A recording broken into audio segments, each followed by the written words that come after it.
WWE started their draft sort of on SmackDown this week. We're going to take a look at that and talk briefly about SmackDown. Not a lot really happened apart from the draft and a few matches. So we'll get into the actual draft. At night one, SmackDown this past week, night two, tonight, Monday Night Raw.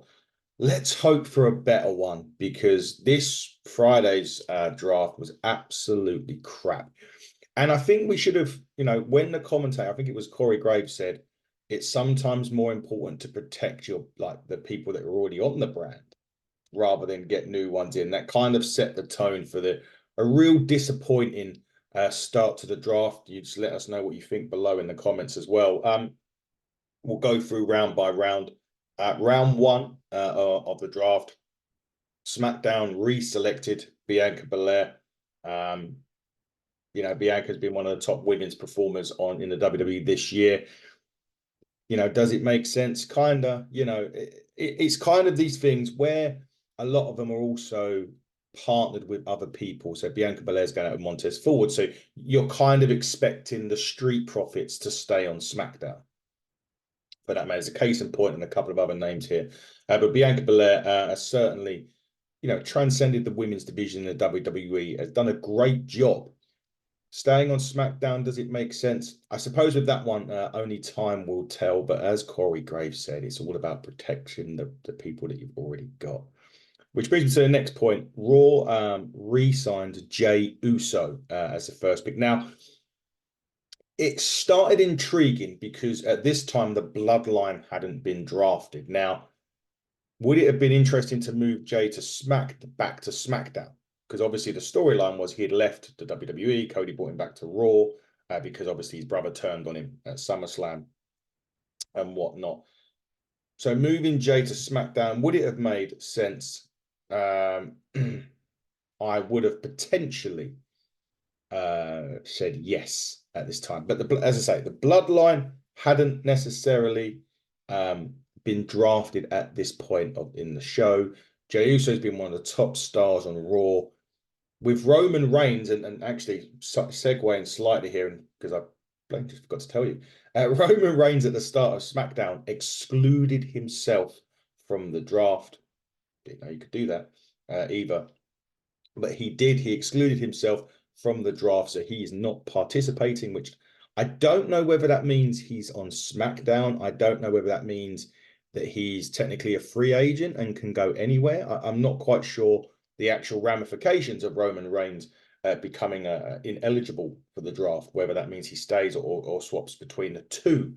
Perhaps we'll wait and see upon Roman's return. Another point to make note, and a point I absolutely disagreed with entirely, was that the champions are locked to their brands other than the women's tag team champions. So Cody, Damian, Awesome Truth, and A-Town Down Under, and Sami Zayn, for that matter, Bailey, were all, and the women, Becky Lynch, were all locked to their current brands that they're in, which for me made absolutely zero sense.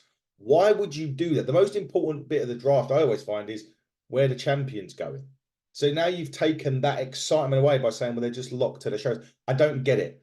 I didn't get it. And I thought that was a really bad move on the WWE's part, locking the champions already in to the draft. Didn't make sense. And again, when you know who, like, say, for example, Becky's dating Seth, so you're going to kind of get where we're coming from here. They usually stick them together. So Becky's on Raw. We'll go to where Seth is shortly. But bad move, on my opinion, with this. And the other side to this is, why wasn't NXT allowed any picks? You made this big thing about NXT being a part of the draft, but you're just using them as fodder to bring people up. You're not allowing the NXT to choose people to come through. We're not going to say NXT should choose Cody Rhodes for that matter.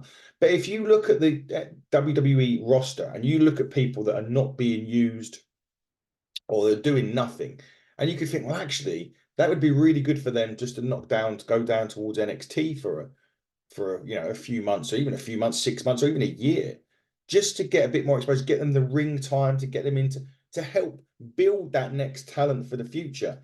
And they haven't bothered, or they certainly didn't bother with it on SmackDown. I don't know whether they're going to do it on Raw, But me, that is a huge mistake from the WWE not doing that. So already, my thing is on the draft is what's the point in having it? Because they always end up on everyone's shows anyway. But the remote interest I already had in the draft had gone before it even begun, because the day before when they announced these rules, I was already like not bothered about it. Again, it's up to you guys. You tell us what you think about the draft in the comments. Now the next one was an interesting pick. Actually, we've come across Jey Uso was on Raw, the third pick from SmackDown, or the second pick from SmackDown, but the third overall pick in round one. SmackDown chose Carmelo Hayes. Now, Carmelo Hayes had kind of been on SmackDown anyway. They'd already started introducing like Dragon Lee and people like that into the mix, and Carmelo was one. But Carmelo was being locked to SmackDown, and he decided to challenge Cody Rhodes, who was on SmackDown, getting ready for his match with AJ Styles next week. In Backlash this week, sorry, in France. Great news for us in the UK. We get SmackDown at 6 o'clock UK time on Friday, which means you will have the SmackDown Backlash review near enough as soon as SmackDown ends. So there you go. It's a little tip. There's a little spoiler there for you great listeners. I'm sure you'll be greatly happy to know that. But you will get the SmackDown report straight after SmackDown this week, which is great. Carmelo Hayes on SmackDown. Probably a good move, actually. Raw can sometimes be congested with the 3 hours, with all the stuff they've got going on. Although SmackDown is still Bloodline heavy, albeit in a new regime of the Bloodline, it does give Carmelo a good opportunity just to establish himself. What was his focal point? Perhaps the US, Logan Paul, because he's locked to the brand. Logan Paul will be locked, although he is on Raw tonight, for that matter. So that gives Logan Paul maybe a new competitor with Carmelo Hayes. That would be a really good match, actually. Logan Paul, Carmelo Hayes. Could see that happening for sure. Very much looking forward to seeing what Carmelo can do, assuming that they use him right. And that's the important thing now. Triple H was at NXT, so he knew about these guys. And obviously, the problem has been in the past is when the NXT roster's been called up, they've done nothing most times. I think you do get exceptions to that rule. I know Bianca and so and so, but the general rule is it was kind of like you didn't want to be called up, But that being said, Carmelo is up on SmackDown brand. Segueing off slightly, Drew McIntyre stays with the WWE. There are lots of rumors over the past year that McIntyre would ultimately be leaving the brand of WWE. We can now put that to bed. The Rock announced it on his Instagram. It was then they showed a video of Drew being presented with a new sword, or a Claymore sword, or whatever that was. Now that was filmed a couple of weeks ago, so you kind of know where we are and how long it's been signed. But great news for the WWE that Drew McIntyre has stayed. Great news for Drew McIntyre, and congratulations to him for his new WWE contract. And that means that he's locked down to WWE for the next multiple years at least, which is great news. Final pick of round one, no real surprise, Seth Rollins. Now, and this is my point, if you're SmackDown and you're looking at Paul and look, I know it's scripted, okay? I'm not stupid. I know the WWE have written this. But, if you put your head on and you think, why it was SmackDown? Well, Seth Rollins is... Why would you not go in for Seth? And I don't mean disrespectful to Carmelo Hayes or even to Bianca Belair, but you look at Seth Rollins was eligible. There was groups of eligible. The rest of the eligibility is tonight on Monday Night Raw. So they had a group of people eligible for a draft pick. And Seth was one of those bigger names eligible, and he got drafted out by Raw, so he stays where he is. Becky, his wife's on Raw. It makes perfect sense. It was always going to be the way. I felt as if it was the right time for Seth to move to SmackDown. He's done everything he needs to do on Raw. I know it could be repetitive in terms of Bloodline stuff on SmackDown, but I just feel that Seth had done it all and he has got nothing else to do on Monday Night Raw. So what is he going to do when he comes back? That's the problem. I don't think he can. Could he go back into the main event picture? He could have a few. Well, assuming Punk's still on Raw, he's eligible tonight, as is Drew McIntyre, I believe. So there's options there. And I just felt that Seth was one that I think would have benefited the most from a move. One of the ones that could have benefited the most from moving to Monday night, to Friday Night SmackDown. However, he stays on the Raw brand. That was round one. Yeah, we're going to get a lot. It's really poor, to be honest, in my opinion. But here we go. Round two. Randy Orton stays on SmackDown.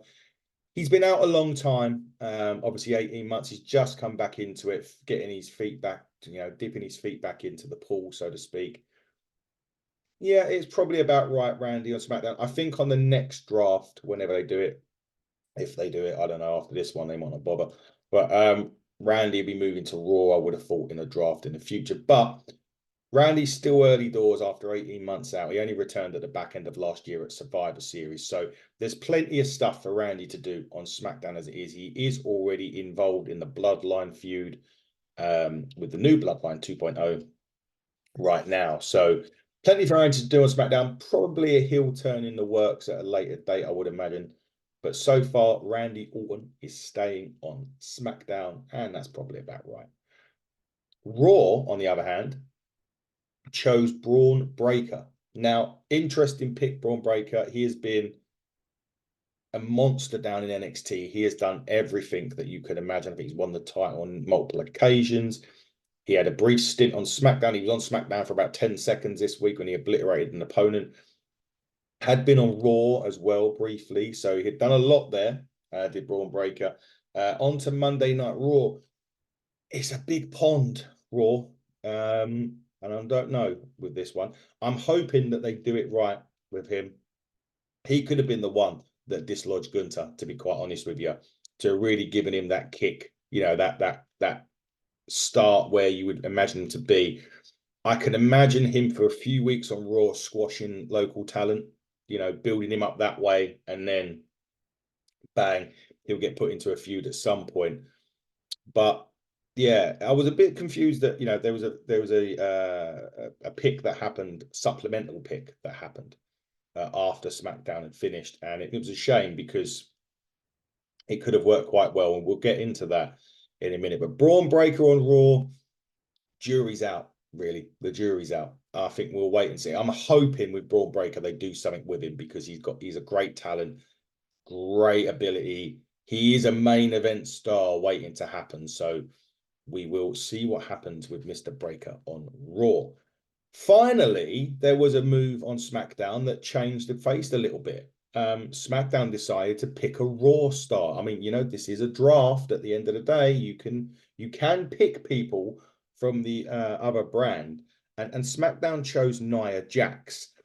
I think that is a great pick, and people can slate Nia Jax for ring work and all of that stuff. But this is what I mean by freshening up the roster.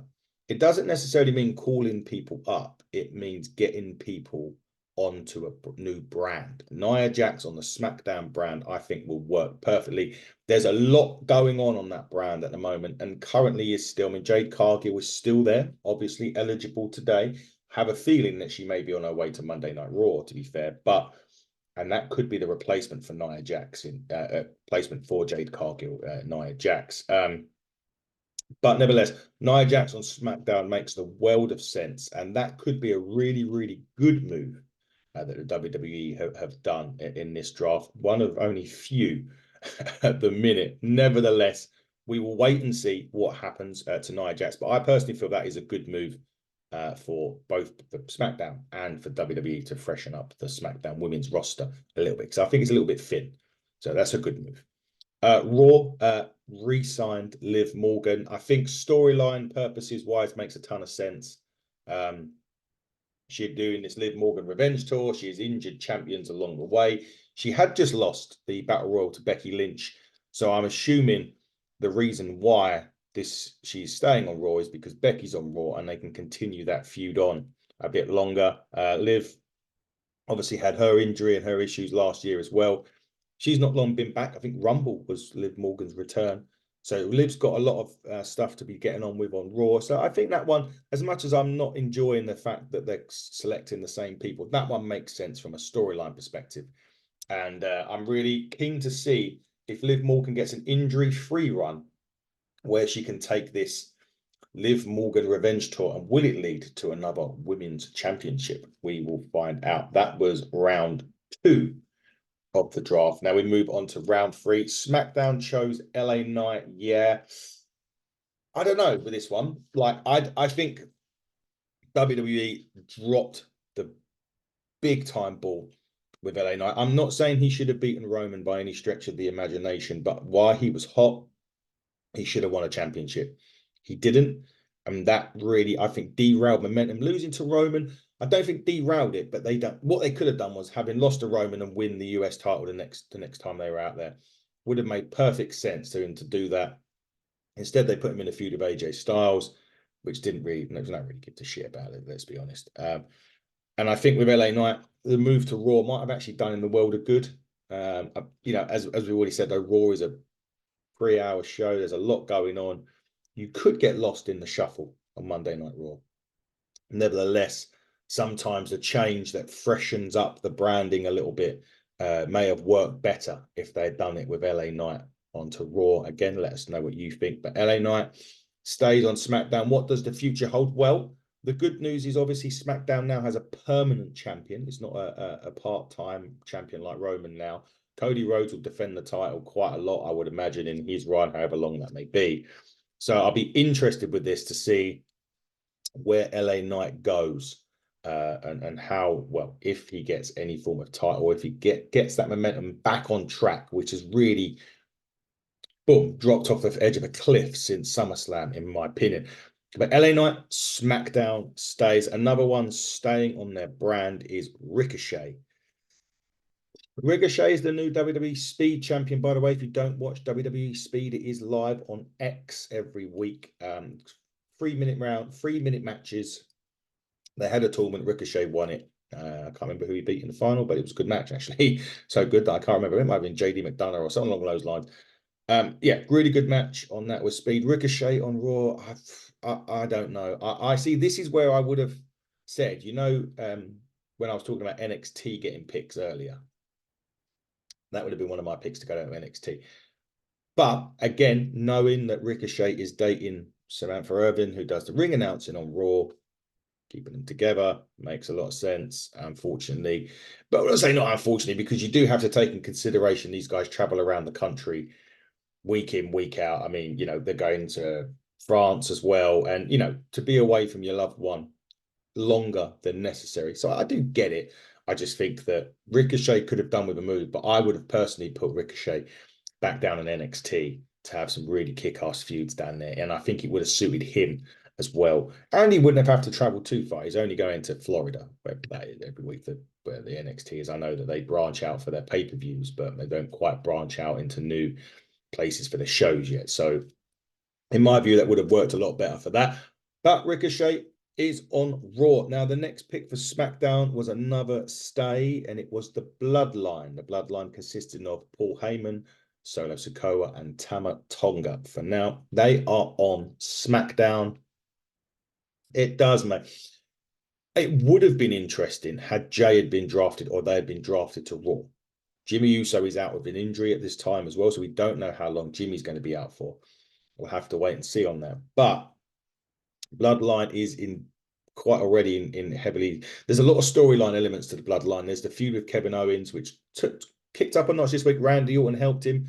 That match has been made for Backlash. So we do have Kevin Owens and Randy Orton taking on Solo Sikoa and Tama Tonga at Backlash. So that should be a really good tag match. But they've got a lot going on SmackDown with the Bloodline, and it's been built around the Bloodline now for the last 3 or 4 years. So as much as the change might have done it good, I could probably understand the reasons why they kept it on SmackDown. With more potential Bloodline members to come, Jacob Fatu, I think, is coming down. Hey, Nia Jax has been drafted to SmackDown, by the way. And let's not forget about that. Could Nia Jax join the Bloodline on SmackDown? That's an interesting one for everyone to think about over your breakfast this morning, or in America, it's like 3-4 o'clock in the morning. So if you just so happen to be up at this time, have a think about Nia Jax joining the Bloodline if you wish. Interesting pick, though, with Nia Jax. Now, come to me as we were talking. But yeah, potentially more members of the Bloodline, but the Bloodline stay put on SmackDown.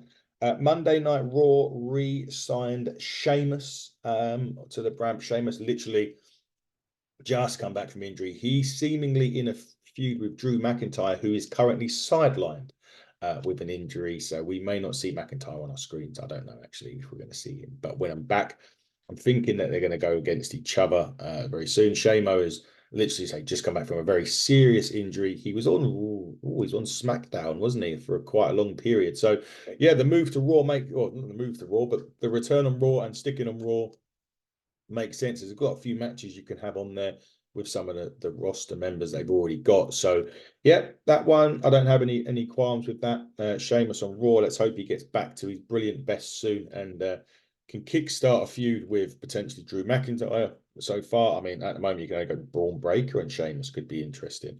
Ricochet and Sheamus. Jey Uso and Sheamus. Seth Rollins, when he gets back, we don't know how long Seth's out for either. There's a lot there of potential for Sheamus on Raw. Seth Rollins still hasn't signed a contract as of yet, nor is Becky Lynch, and they're due up in the coming months. I would expect both of those to be staying where they are, to be quite honest with you. But yeah, Shamo is on Raw going forward, so we'll look forward to see what happens to him. At the final round of picks on TV, they did have a few supplemental picks after that. So just so you're aware, on SmackDown this week, Cody and Carmelo had a good main event. It was marred by a pretty serious botch, and I thought Cody was injured, actually. They both crisscrossed the ropes, went to do, I think Carmelo went to do a diving high cross body. Cody went to do a Cody cutter, and they were so far off that Carmelo had hit the floor before Cody had bounced off the second rope. And Cody landed nastily on his shoulder, which I thought may have injured the shoulder. Apparently, he's okay.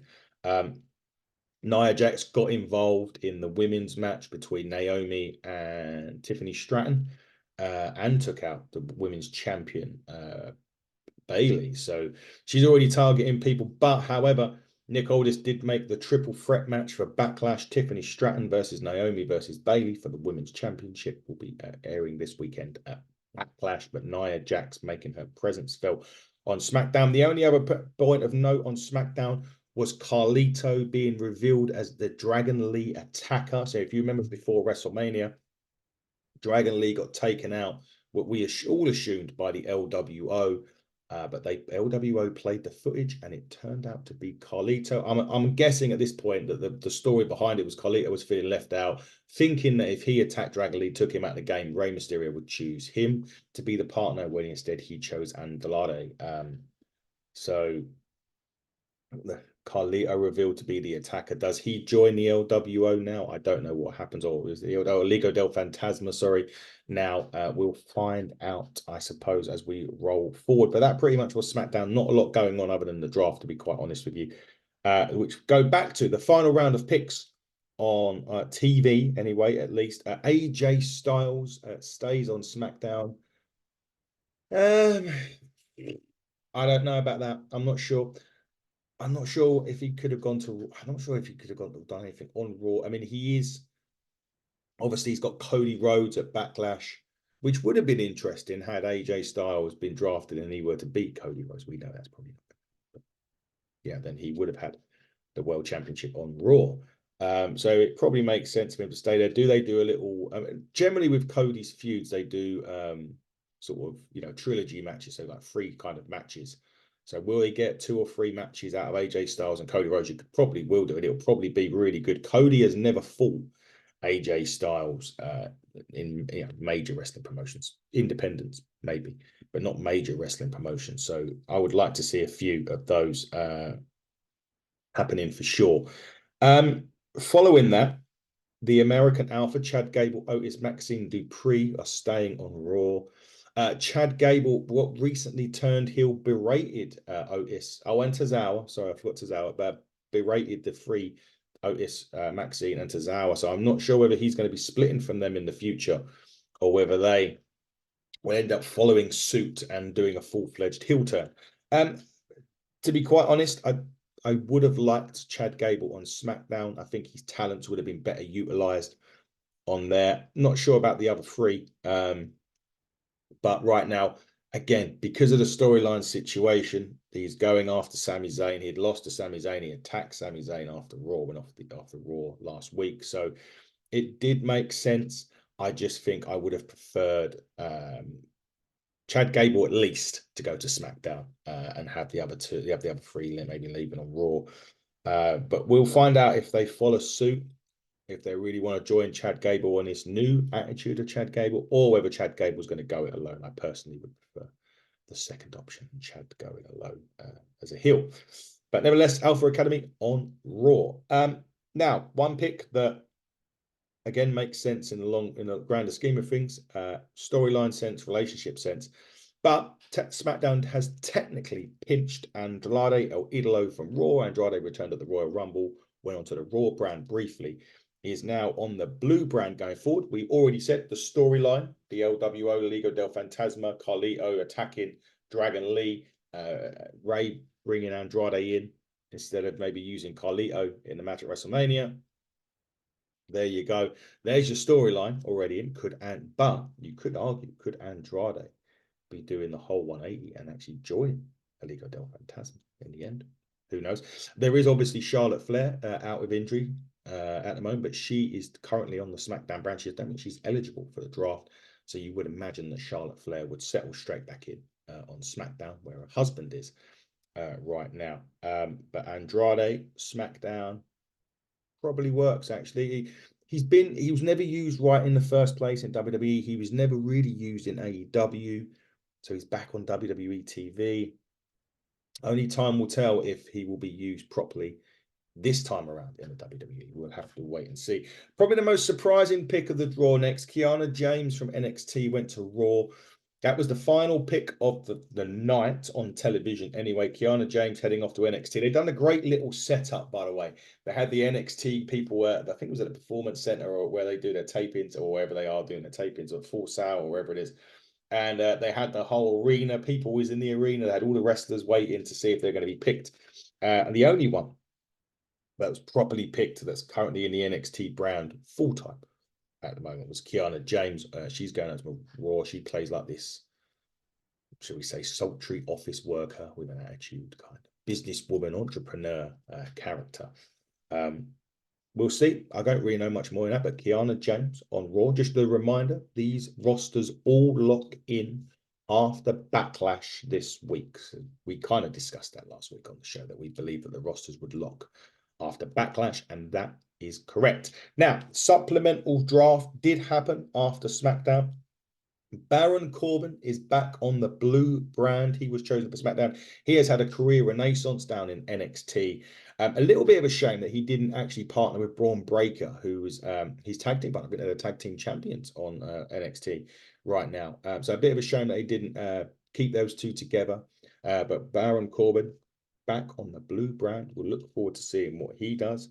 Alba Fire and Isla Dawn are at Raw to bring some much needed refreshments to the women's roster. I think they was on SmackDown. Didn't really get used too much. I think they was in the tag team thing for a cup of coffee and then disappeared off the face of the earth. But they are now on Raw. So they are two good. I mean, Alba Fire is really good singly as well. You know, Katie Ray. Really, really good single action. Really good singles competitor. So she could really make a big impact actually if they use her properly. And as a tag team, they've been great. Isla Dawn is no slouch, so it could be a good move to Monday Night Raw for those two. The OC, Gallows, Anderson, Mia Yim stay on SmackDown. I would have moved them to NXT. I would have moved them to NXT and given them a year over in NXT. Again, this is my whole point of not having NXT have any picks. I think it's ridiculous. That would have been perfect, in my opinion. And the OC have been on NXT recently, Gallows and Anderson, so would have made a lot of sense. But they stay on SmackDown. Speaking of people who stay where they are, that brings me nicely to Ivar. He's been brilliant. Obviously, Eric's been out injured. We know Valhalla is now pregnant again with Eric's second child, so congratulations to them. But Ivar on Raw, he's been having some great matches, really good matches on Raw, so I'm looking forward to seeing what Ivar can do. Cedric and Ashante stay on SmackDown. Again, NXT. Should have moved them to NXT. Would have made a lot of sense, but they didn't. I think they would have been perfect for the NXT brand down there with like Chase University and the family and people that are down there. They could really have had some good and just be utilized and make them earn their money. You're paying them a lot of money to do fuck all. I mean, I think Cedric Alexander was on for a cup of coffee this week again. You know, I think he might be the one who took on Braun Breaker actually on SmackDown for 2 seconds.